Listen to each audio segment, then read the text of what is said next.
আমার বন্ধু মহাজাদু জানে।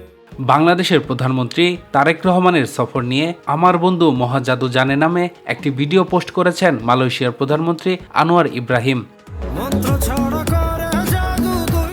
আগামীতে দুই দেশের সম্পর্ক আরও শক্তিশালী হবে বলেও ওই ভিডিও বার্তা দিয়েছেন তিনি।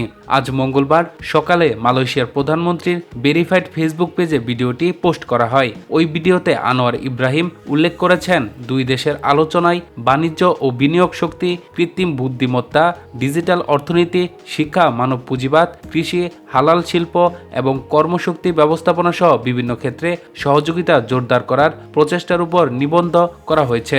সেখানে মালয়েশিয়ার প্রধানমন্ত্রীকে রোহিঙ্গা সংকট নিয়েও বলতে শোনা যায়। তিনি বলেন, অবশ্যই যৌথ প্রচেষ্টার মাধ্যমে আমরা বাংলাদেশ এবং এখানে মালয়েশিয়ায় থাকা রোহিঙ্গা শরণার্থীদের সংকট সমাধানের চেষ্টা করব।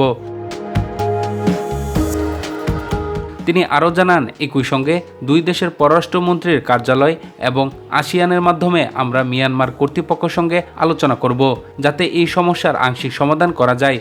আঞ্চলিক এবং আন্তর্জাতিক উন্নয়নের উপর মতবিনিময় প্রসঙ্গে মালয়েশিয়ার প্রধানমন্ত্রী বলেন, এজন্য সংলাপ, শান্তি এবং পারস্পরিক শ্রদ্ধাবোধের একটি ধারাবাহিক পদ্ধতির প্রয়োজন।